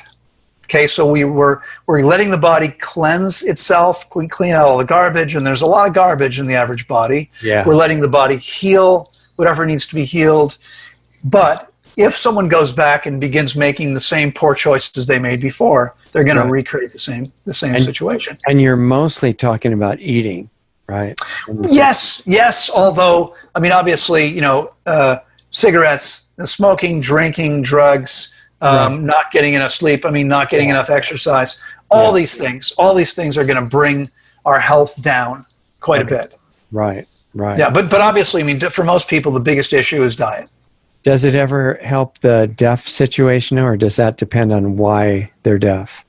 It depends on why they're deaf. So the group that I mentioned earlier that came to us as a result of one deaf client originally, these were almost exclusively people who were born deaf. And usually what happens, as you know, I'm sure there are 3 little bones inside the inner ear that are transmitting sound. They have to touch each other. And often what happens is there's a mechanical problem. That there's a missing piece or something, they're not connecting. Right. So these people aren't likely to hear without surgical intervention or, a very high-tech hearing aid, something like that. Yeah. But we had a gentleman probably 10 or 11, 12 years ago whose claim to fame was that he was the lead guitarist for the loudest rock and roll band in Melbourne, Australia for 25 years. And he lost 60% of his hearing. Yeah, not surprising. Got it back completely. Wow. In fact, So far, I mean, we've seen amazing things with every sense. We had a young man who had been fallen into a rough crowd. He was 14 years old. He'd fallen into a rough crowd and was snorting cocaine every day and completely lost the sense of smell. Could smell nothing. Yeah, yeah. Nothing at all. Fasted 14 days only, completely regained his sense of smell. Wow. I met a woman once. I was in Virginia Beach on a project many years ago, and I met a woman at the organic health store, the market. Yeah. And from a meter away, she could see that there was something in front of her, but she couldn't see what it was. Okay. Right. Most people who are legally blind don't see blackness; they just can't see well enough to function in the world. Yeah. Yeah. So she could see there was some object there. We became friends, and I educated her about fasting, and she fasted, and she wound up changing her diet, and she created. So this woman who was legally blind and now drives a car. She hits a lot of stuff. Yeah, right. Oh, no, she doesn't. She doesn't wear glasses. She's got 20/20 vision, uncorrected vision. Yeah, it's amazing. Change your diet, fasted, change your diet, learn the Bates method of exercises to release excess tension in the eye. I mean, getting hydrated goes a long way towards that. Right? We haven't really had a chance to talk about that at all. Maybe we'll have to do another one of these. Well, yeah, if you're open to it, we should do more, because this is a really important set of subjects. I'd be glad to. Yeah, I mean, listen, it's my goal is to educate and empower as many people as possible, because the fact is most people do not need to be sick, and most people are sick. I mean, 80% will die of cancer, heart disease, or stroke. Right. And no one has to. No one has to. Everyone can function at an amazing level. I'm sorry, go ahead. No, there's a lot of, speaking of vision issues, there's a lot of people with, two of the big ones are glaucoma and cataracts. Yeah. Which they tell them for the cataracts, there's nothing but surgery. And we've seen both of those conditions heal every time. For the glaucoma, you have to be on drugs your whole life. Or your eye's going to explode right away and you're going to go blind. Yeah. I don't know if there's time. I'll tell you very quick. So, let me finish. So the blind woman, she wound up creating a center for African Americans with impaired vision in Virginia Beach. And this was many years ago. I'm not sure if she's still there. We kind of lost touch. She brought me in twice to teach full-day seminars. And by the way, I do travel and speak. If anyone's interested in creating something, I'd be very happy to come, because that's awesome to be able to connect with people that way. Oh, I totally agree. They just have to pay for your airfare and your lodging and your time and stuff like that. Well, I mean, usually I get paid to speak. Yeah. As well. But I mean, also to ride on airplanes. They've got to cover my expenses. Yeah. Those have gone up a lot, or they're about to. Absolutely. Yeah. But anyway, so she brought me in twice to come to the center to speak to groups of her blind clients that were going through her process with her. And as a result, I wound up fasting groups of blind people twice and seeing amazing things happen for each person. Yeah. Amazing things happen. So what percentage of the blind people got some improvement? Oh, 100% got some improvement. And not all of them got the same improvement that she did. Hers was amazing. And some of them didn't change as much as she did. Some did, but every single one of them saw some improvement. Every one that we had there. Now, it may well be that there are people with other conditions. I mean, it's not like we had huge crowds. There were maybe 10 or 12 people there. Right. Each of them saw improvements. Every one of them. So, I mean, what this brings up is the conventional, even the so-called natural conventional view of what's called nutrition is massively missing big pieces of the picture. Because, for example, in the arthritis story that you talked about, there's this thing called synovial fluid between the bones in a joint, right? And exactly. They say that you've got to build this back, which requires all these nutrients. And if you get them long enough, then it builds it back. But you were seeing it come back with no food. That's right. And in fact, so one more quick story if there's time. Yeah, there is. Sure. Okay. So we had, I travel and speak quite a bit. I had done a full-day seminar somewhere, I forget all the little towns, but somewhere outside of Phoenix, Arizona. Right? There's a whole bunch of jurisdictions that border each other. Right. And you know that part of the world pretty well, don't you? Yeah, I don't live too far from there. Yeah. So I'd done a full day seminar on one of those places, and about maybe a month later, I get an email from a woman that says, "Loren, I was at your full day seminar, and it was amazing, and I'm intrigued by everything you had to say about fasting. I'd like to try it, but I'm nervous because I have a magnesium deficiency, and my doctor has me on a massive magnesium supplement. And I'm fine as long as I take the supplement, but I'm pretty sure I heard you say you can't take any supplements while fasting." I said, "That's true. You can't take anything. There can't be any calories or nutrients. If there are, you're not actually fasting. Exactly. Just water. Just water." So she said, "Well, I don't, I mean," and it took me about 3 months to convince her that she'd be okay. And she finally came. She came and she fasted 21 days. And this is one, not everyone's willing to do this, but we have about 100 recorded interviews with clients on my YouTube channel. And hers is one of them. Her name is Terry, and she still lives in Arizona. And she stopped taking the supplement. She immediately began to get symptoms of deficiency, magnesium deficiency started to come right back. So she stopped taking it. And again, I don't remember exactly. I think it was around 14 days into the process, into a 21-day fast. Yeah. All the symptoms were gone. And what was her official diagnosis? What was She had a magnesium deficiency. Okay. Now here's the thing. So magnesium, as you probably know, is the central atom in chlorophyll. Right, but you don't get much chlorophyll on a fast. No. But before coming to fast, for 3 or 4 years, she was living on a diet, the same diet that I eat, fruit and salad, eating a large green salad every night. I see. And my point is that even though she's eating a head of lettuce every single night, it didn't help. Is the point? It didn't help. She she's eating tons of magnesium and still had a magnesium deficiency. So this whole model of nutrition is really missing some big pieces.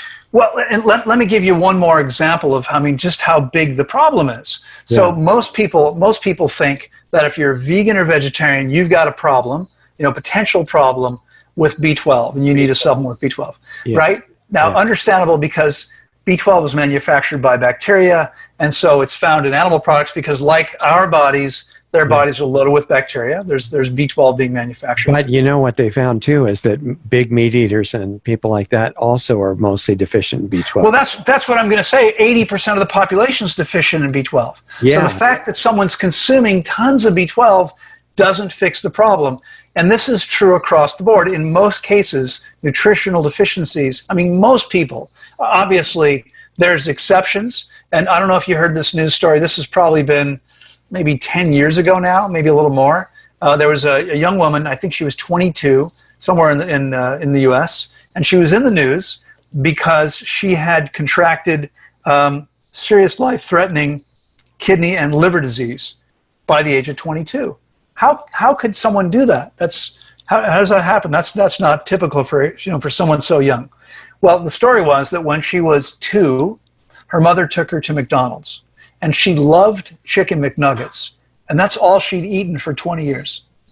Whoa! Nothing a mono diet of chicken McNuggets. Yeah, and what's amazing to me is that you can even survive that. Yeah. Right? As far as I know, there's not any actual food in there. Because I was going to say some kind of toxic exposure has to explain the situation.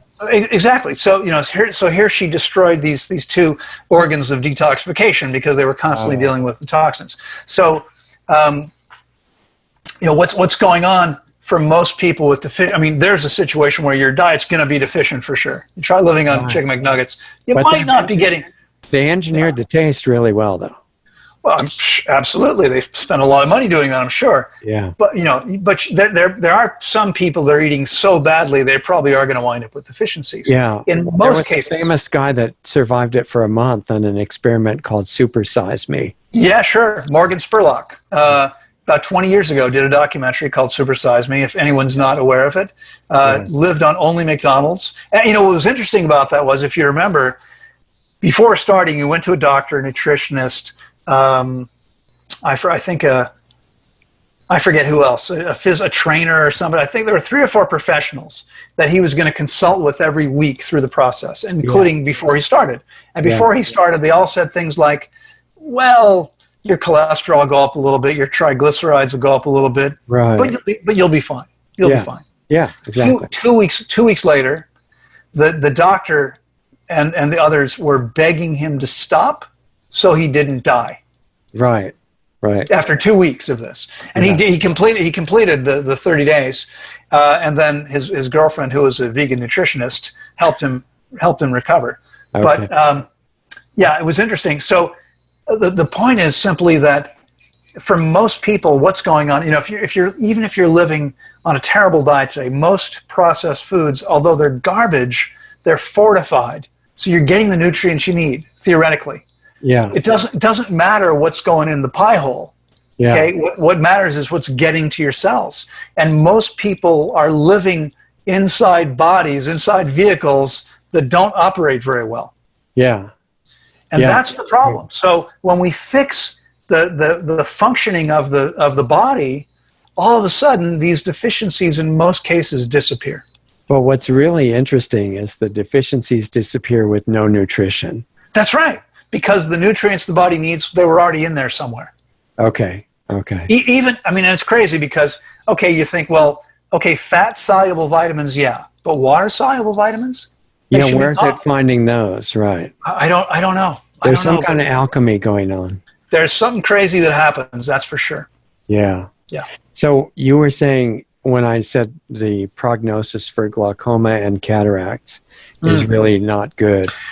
Well, so quick story. Years ago, I did a full-day seminar at a yoga studio somewhere on the Jersey Shore. Okay. And a client who was a yoga teacher had me come in and set it up with her students, her clients. So a 45-year-old registers to fast, and then when we're talking a week or two, we were still in the U.S. at the time, so this is many years ago. Okay. We're talking about her process. She says, "Oh, by the way, my mother wants to come." Her mother was 72 and hadn't been to the seminar, just trusted her daughter and just wanted to come along. And it was going to be a short stay. And I said, "Yeah, sure." So it turned out her mother had. Now, she hadn't told me this. What she told me was that her mother had hypertension. Okay. I said, "Well, if she fasts long enough, yeah, she'll definitely heal it. We have amazing success." Right. Well, right. So she comes in and they're fasting. And back then, I hadn't figured out yet. Now what happens is every day there's a lecture.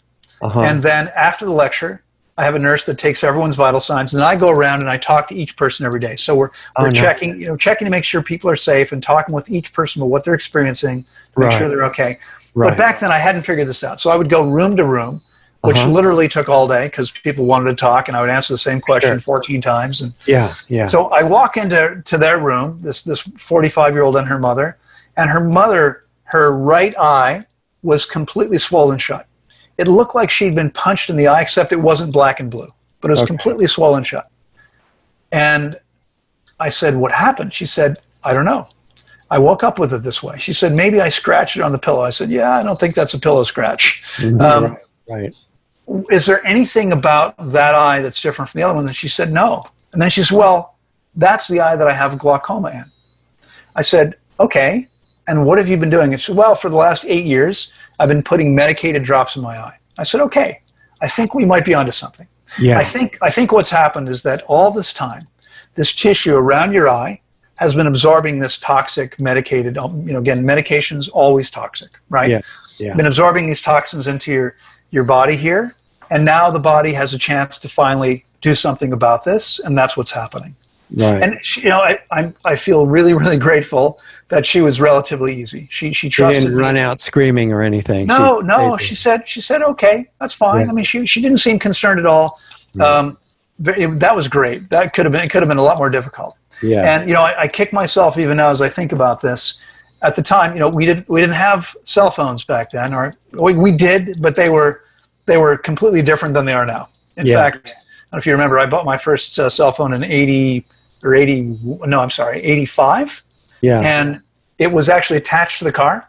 They weighed about 10 pounds. And it was like a princess phone. It cost $1,000. Yeah. Yeah. My first bill was $1,000, and I'm going, I can't use this phone. That's when they had long distance calls. Right, well, if you remember, you paid for every call you made and every call you received too. Yeah, yeah, exactly. It was crazy. And but the phone did have some very cool functions. It had apps, like you could make a call and you could receive a call. Yeah, yeah. That was exactly. that was it. So, we didn't all carry a phone around that had a camera on it, and it didn't even occur to me to go get a camera and take a picture of her eye. The next day, I go into her room to get her vital signs. Her eye is completely fine. Wow. It's not swollen. It's back to normal. She can see. And I said, "Oh my God, it's amazing." She said, "I know. I woke up this morning, it was perfectly fine." I said, "Is anything different?" She said, "Well, there's no pressure anymore. It's gone." You mean she was able to actually feel the pressure? Yeah. Before? Yeah. She could feel it. And it was gone. And it was gone in days. This was under a week. Wow. Now, I'm not saying that every single case of glaucoma would respond. No, you can't predict. It's like, no. It's not going to hurt you, and it may do really good things. It will do really good things. It may or may not heal the one specific thing that somebody wants. Right. Because it depends. Heal what your body thinks has to be healed right first. Exactly. Right? Your body is intelligent, and it's going to do what's most important to your body. Yeah. And you might need another, sequel after that sometime. That's right. Exactly. Yeah. I mean, it's I have a terrible joke I'll share with you. Have you seen Stevie Wonder's new piano? No, I don't think so. Neither is he. That's and probably the point, yeah, it is true. The point is that we don't need to see to survive. And so her body, I mean, oftentimes what happens is someone comes in, they've got a particular thing, whatever it is, they want to change, they want to heal. And the body might be thinking, yeah, but there's actually stuff that's critical to your survival that's way more important than that one thing. So your body is the expert. Exactly. And you don't try to figure everything out to second guess the expert. We don't. And in fact, I mean, I take that exact same philosophy all the way. In other words, my philosophy is we don't manipulate the body. I mean, obviously, when I severed an artery in my wrist twice, two different places, and the blood is pumped every time a heart beats, it's gushing out. Yeah. You might want to interfere with that. Yeah, well, the trauma care doctors have been spectacular, and in so many cases, they say trauma care is amazing. They save people every day. So. Absolutely, and I've used trauma medicine. I've been in emergency rooms on several occasions. Yeah. They saved my life more than once. Yeah. And it's the only type of medicine I'll ever use again. Yeah, so that people get confused sometimes, and they think that you're criticizing that when you're criticizing allopathic. No, absolutely not. No, I'm only criticizing allopathic disease care. Yeah, okay? Yeah, exactly. That's it. I mean, allopathic disease care never ever makes anyone healthier. What makes it confusing is that by suppressing symptoms, people feel better, but they're not better. They're not healthier. Yeah. They're actually less healthy. And fasting actually allows the body the conditions to heal itself. And I think it's important for people to understand. I mean, I can imagine some people going, "This sounds crazy. This guy's a lunatic." It's hard to imagine this. But understand a couple things. First of all, it's estimated roughly 25 million animal species, including mostly insects, but 25 million animal species. Virtually every one of them, when sick enough or badly enough injured, will lay down and stop eating. Yeah. Fasting is nature's way of, and if you've ever seen a sick cat or dog, you've probably seen this. Yeah, they're much smarter than people. And in some cases they won't even drink. Well, that's right. I mean, they won't drink if they don't need to. And most of them don't. They know if they need to. Most of them don't need to because they live on their natural diet. Yeah. Again, I really think hydration is so important that if you're up for it, I think maybe we ought to do a whole show on hydration. I think that's a really good idea. I mean, I'll just give you a little window into it. I mean, think about the average person. So, just a couple facts: stool, bowel movements are on average 75% water, but the average person's eating food which is considerably lower in water than that. So every time they eat, right? Every time you eat bread, crackers, cookies, chips, whatever, you're taking water out of your body. You're losing net water content. That's right. And you can't make it up by drinking enough. You couldn't drink enough to make up for what you're losing. It'd be impossible. Yeah, exactly. I mean, I've actually run the numbers, right? And we see it. We measure people's hydration levels here using sophisticated bioimpedance analysis. Most people are severely dehydrated. Okay, and so the electrical current flows differently through the body depending on water content. That's right, because if something's dry, there's no current flow. Yeah. Right? It's called bioimpedance because body fat, which contains about 10% water, impedes the flow of current. Okay. So it's able to see. But anyway, we see the impact. We see what happens, and it's amazing. I mean, if we do have a chance to have this bigger conversation on this, we should do that. It's there's amazing. Probably a few topics like that we should do. Sure. Because the point is to give people some kind of actual understanding, a little, not in the infinite detail, but the general principles of how the body works would be. Yeah. Really cool. Well, that's the cool thing. You probably remember Al Unser, AJ Foyt. Let's see who else. Those names ring a bell? Sure. Okay, they were the race car drivers of the 60s and 70s, right? Yeah. Some of the winningest drivers. I mean, but when I was a kid, I thought, driving a race car, how cool would that be, right? So I knew all these guys by name. I don't have any idea who the racers are, and I don't pay any attention to it. Yeah. But it's entirely possible that any one of those guys may not, I mean, it's probably unlikely that they didn't know how the internal combustion engine worked, but they didn't have to. They had a team of very well-paid mechanics to take care of the car, the mechanics of the car. Their job was to operate the vehicle.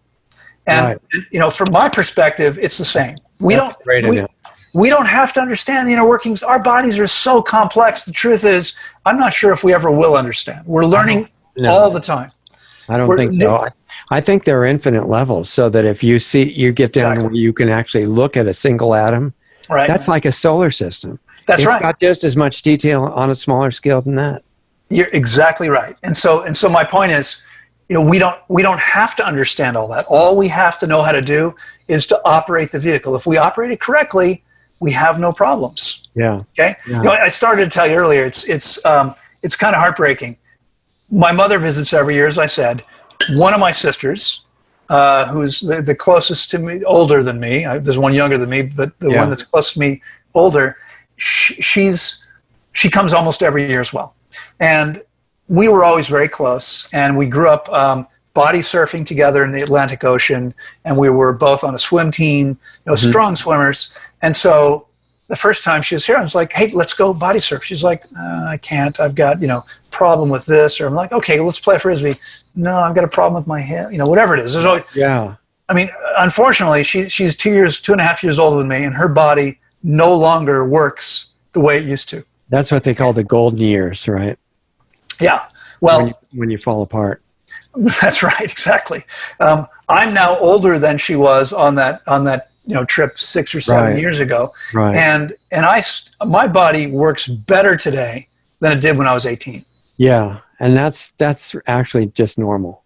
And the thing is that normal is miraculous. Well, not in the out of the ordinary sense. It's just constant. I know what you mean. You know what I mean? I mean, normal actually means average. So normal's. Well, I don't mean that kind. I don't mean common. It's what it should be. There's a big difference between normal and common, and you can live in a society where there's no normal, right? Because everybody's sick, right? Exactly. And nowadays everybody's insane too. So it's pretty much together. Well, pretty much. I mean, with rare exceptions. It goes with eating toxic stuff, and it goes with taking toxic medications. Yeah, and it goes with getting vaccinated. Yeah, and combine that with sophisticated mental, emotional indoctrination. That's right. Constant television treatments. Constant. And we have a few things that need to be solved. No doubt about it. Right. Yeah. So we should work on that and do some more sessions. Before we stop, just review how people stay in touch with what you're doing, and even if they were interested in finding out more about remote sessions, because you mentioned those. Yes, yeah, sure, yeah. Well, in fact, I mean, we, like a lot of people, I'm sure, we've had to move quickly to stay here because we're normally completely full. We're open now. We operate here in sessions, in 10-week sessions, and we're normally full. We normally have about 30 to 32, 34 people here fasting. We currently have one person here fasting, and she's here only because she was already in Costa Rica and wanted to come. No one can come into the country right now. The borders are closed. That's supposedly that's going to change on the 30th of June, which means really the first day to arrive would be Tuesday or Wednesday, the 1st of July. And so if they keep that, if they keep it, and they keep changing it. So where I've been guiding people through the process via Skype for about 12 years now, but I limited myself to only a few people at a time because that's really all the people I could take on and be sure to be available for. And now I started reminding people, hey, look, if you're stuck at home and can't go to work anyway, and you want to get this done, this might be a perfect time to do it. Exactly. And so I've been working with 12, 13 people for the last couple months. Some finish and then others start. And so, and we're actually looking now at creating more of a program. The program was, I would call you and we would now it's actually a group of up to 4 clients, but we're actually in the process. It may be a little while before this all falls into place, but we're going to be, there'll be a series of daily emails that people will get with tips and reminders and inspirational stuff, and then a short video most days, if not every day as well. And we still have the calls, and they take their vital signs. We send them a spreadsheet. They fill it out with some basic information, and then we go over it every day.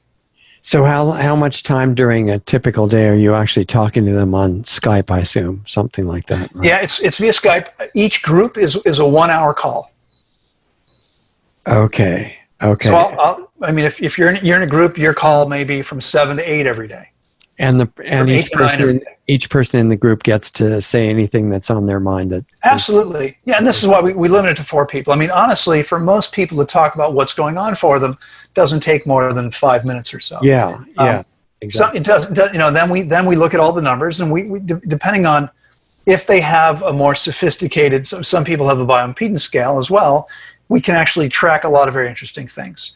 But so we look at how these numbers are changing, what those things mean, and what they're experiencing, and what that means. And then usually, most days, there's at least 15 or 20 minutes for me to answer questions from anybody about anything. Good. And so the idea is to educate them there. Are they having problems or issues, most of them, with being able to get the environment as supportive as it needs to be and comfortable and peaceful and stuff like that? Well, I mean, obviously there's quite a range when people are at home or wherever. I mean, we had a young man last month. He completed probably 3-4 weeks ago, and he lives in Amsterdam, and he went outside of the city an hour or so and found a little cottage that he could rent inexpensively. This is a law student, and spent 4 or 5 weeks, I forget, spent there. So that was ideal. I have a woman right now who is she just completed her 3rd day of her feeding after fasting 30 days. Okay. And she's been at home. She's in her 50s. She's been at home with her husband and her grown children. I don't think they're all adults. They might be adolescents and older. Yeah. But no one really is very supportive. And so that's a little bit challenging. Yeah, exactly. It just depends on the situation. The other thing I've noticed a lot of people run into is nowadays with the environment electromagnetically, they're being bathed in radiation from Wi-Fi. That's true. And it's hard to find even retreat places that don't have it. I suppose, I suppose you're right. I mean, here, we've never had Wi-Fi because I've been aware from the very beginning that Wi-Fi, electromagnetic radiation in general is harmful. Wi-Fi is particularly harmful. We're very fortunate where we are here. We have almost no cell phone signal. That's a huge selling point for your retreat. Well, and beyond that, I mean, if I can toot my own horn, I would say what happens here is people come all the time and they'll say things like, "This is the most beautiful place I've ever seen." Right, and peaceful feeling, I would imagine. Too. It is. We're on a state road between 2 towns. We have an average of maybe 1 to 2 vehicles an hour that pass by, and not many. And we put a big high wall up along the road so that most of the road noise, even though it's not much, when Yeah. something does pass by, we don't really hear it. And you don't have much aerial spraying there either, do you? No, none. We've never seen it overhead. That's the first place in the world that I've heard of that doesn't have any. Really? Yeah. Well, it may well be that it's different. I mean, we're 3.5 hours from the airport, 4 hours from the capital, San Jose. Maybe around the capital, maybe that's an issue. Yeah, Here, it may just not be worth it where you are. Maybe. But they're spraying heavily over the oceans. Are they? Yeah. So that's a really big point. Anyway. And I would imagine that if you're having people fast at home, you would probably encourage them to hardwire their devices. I encourage everyone to hardwire their devices anyway. If you're listening here and you own your own place, go to the expense of installing cables. So I'm sitting here at my desk. This is my little living room. I have a little patio out through right here's the French doors. On the patio, there's a jack where I can plug in a network cable. In this room, there's a jack where I can plug the network cable, and through that door is my bedroom where there's another jack where I can plug in. So I can take my laptop. Where's it coming from? Have you got it like a dish on the roof or something that's picking up the signal? It's not a satellite dish. It's an antenna that's picking up from a tower where they're broadcasting. Okay. Yeah, and then it's hardwired. 10 miles away, and then it's hardwired. Yeah, it sounds great. Yeah. Well, so if people want to find out more about the fasting at home. Well, probably the easiest way would be to go to our web. And you know what? There's several options. First of all, maybe we can provide links here. Yeah. Great. So you'll provide a link to my YouTube channel, to the website. You can go to the website. You can, on the website, you'll find all the information. There's a tab that says pricing and booking. It's got all the prices. You can complete a registration form with no obligation. Some people think, but I'm not ready to pay yet. No, you don't have. You can just fill out the form, and I'll get back to you and tell you, okay, based on what's going on, this is my recommendation. Okay. Here's the available dates and times. You can also email us, info@tanglewoodwellnesscenter.com, or from the website, there's a contact us button. And I get those messages and look at them every day. Honestly, we've been so busy. I've been busier than usual on Skype. We have a lot of projects going on right now. We're using this time. I've got volunteers working on various things. I'm in the process of writing a book. We're in the process of setting up an online course. As I mentioned, we're in the process of revamping, enhancing the Skype coaching program and various other things. And so I don't always respond as quickly as I'd like to, but I will respond. And if you write to us and you don't hear back from me personally within 48 hours, feel free to write again. Okay. It's okay. Yeah, could have gotten, in the bulk mail. It's easy to overlook it somehow. Yeah. Sounds great. Well, let's do some more sessions. I think that would be I'd be happy to. Yeah, my pleasure. Important subjects to teach about. Sure. Okay, and hold on and we'll say goodbye in the break here. Okay. Just a minute. Okay, you guys, I hope some of you made it through. That was kind of a long session, but I thought it was important to let it complete. I like to find people who are super experienced in certain areas that are important to everybody's life, or at least potentially very useful. And Loren Lockman is one of those. He's spent years and years supervising thousands of long water fasting cases, and I think most of them have been in person in Costa Rica, but now he's doing a lot more online because travel is difficult with the crazy governments, trying to shut down everybody's freedom of movement. You can find out more about what he does at tanglewoodwellnesscenter.com. And as he said, he's got hundreds of videos on YouTube. Apparently they don't consider him a threat at the moment. And I've enjoyed and learned a lot from many of his videos. I have a little bit different approach in some way. I completely have found what he said to be important about raw food to be true. And I've been on 100% raw food for a long time, but I'm adding raw milk too. And when I talk to him offline, he's not violently, opposed to what I'm doing with that. That's not his experience, and he's curing everything in the world with the long water fast. So it's like, it's not broken. There's no need to fix it. I'm talking more about what happens after and how to build back tissue. And I think it would be great if people could do that on a little bit of fruit once a day or once a week or something like that. But I'm in one of the transitional middle parts, and I'm not at that point yet. So this is the way that I did it. But I agree with him that eating huge amounts of raw food, roughage, like the other cancer center person recently on said, was not practical. And Loren said it's not either. And I found the same thing. It doesn't work well. So it's an ongoing investigation. And when I run into somebody with vast experience like Loren, it's irrelevant about them agreeing. I'm not just looking for people that agreed. I just want to learn from somebody so we can absorb some of their experience and we don't have to go through all the trial and error that everybody else has gone through, because there's really not time to do that with every subject. So having Loren on is really valuable, and we've asked him to come back in the near future and do a show focusing around the issue of hydration, which is a big deal. I mean, people have been cured from all kinds of things by just drinking more water, and when you incorporate that into the rest of understanding of somebody like Loren, it gets super interesting. Once you start getting into these areas of natural healing, and you're not defending a label or a school of thought or anything like that, you just want to know what works and what's true. And Loren has that attitude too, and I really appreciate it. So he'll be back again soon with one or more sequels to tonight's show. Remember that we've got the Saturday show too, the Lost Arts Radio Live. It's at 4:30 Pacific, 7:30 Eastern every Saturday afternoon. And we talk about something related to current events.